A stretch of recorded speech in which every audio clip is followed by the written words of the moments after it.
नमस्कार दोस्तों। एक नगर में सूरज सिंह नाम का राजा राज करता था। राजपाट उसे विरासत में मिला था। राजा दिन रात अपने ऐशो आराम में लगा रहता था, जिसके कारण उसके मंत्री उसका खजाना धीरे धीरे खाली कर रहे थे। राजा को इसके बारे में कुछ पता नहीं था। राजा के एक पिता के पुराने रसोइये पांडुरंग, जो बहुत ईमानदार थे, वे इस बात से बहुत दुखी थी कि कैसे इस नगर को बर्बाद होने से बचाया जाए। एक दिन वे अपने घर पर इसी बात पर चिंता कर रहे थे। तभी उनकी बेटी, जिसका नाम सुलक्ष्मी था, वह अपने पिता की परेशानी पूछ बैठी। पांडुरंग ने पूरी बात अपनी बेटी को बता दी।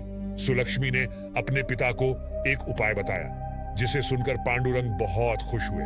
अगले दिन वे राजा सूरज सिंह के सामने गए और उन्होंने कहा, महाराज, आज आपके लिए जो खाना बनने वाला है उसमें किसी भी प्रकार के मसाले नहीं होंगे।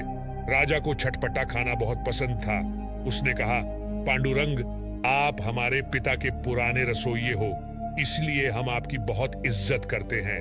लेकिन इसका यह मतलब नहीं कि आप कुछ कहेंगे आपसे नहीं बन सकता तो हम कोई दूसरा रसोइया नियुक्त करेंगे, आप जा सकते हैं। तब पांडुरंग ने कहा, ठीक है महाराज, लेकिन मैंने ऐसा क्यों कहा, इसका कारण तो जान लीजिए।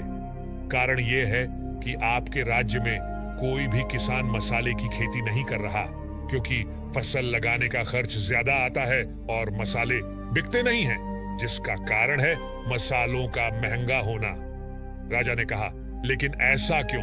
पांडुरंग ने जवाब दिया, महाराज, हमारे राज्य में जनता को भोजन तक नहीं मिलता तो उसमें वे मसाले कहां से डालेंगे? जो भी मसाले पैदा होते वे राजमहल में चले जाते हैं या फिर आपके मंत्रियों के घर, जो कि बिना पैसे दिए मसाले ले जाते हैं। इस कारण बाजार में मसाले हैं ही नहीं, और अगर हैं भी तो बहुत महंगे हैं। राजा ने कहा, लेकिन जनता इतनी गरीब क्यों है? पांडुरंग ने जवाब दिया, महाराज, आपका आधा खजाना खाली हो चुका है। राजमहल के सभी दरबारी उसे खाली कर रहे हैं।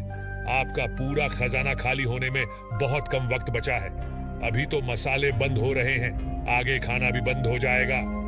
राजा को अक्ल आ गई। उसने कहा, पांडुरंग जी, आज से आप मेरे महामंत्री और कोषाध्यक्ष रहेंगे।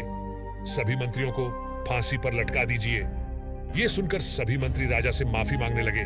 तब पांडुरंग ने कहा, महाराज, इन्हें एक मौका दीजिए, ये अपना काम सही से करें, नहीं तो सजा मिलेगी। राजा ने पांडुरंग को सारा कार्यभार संभलवा दिया।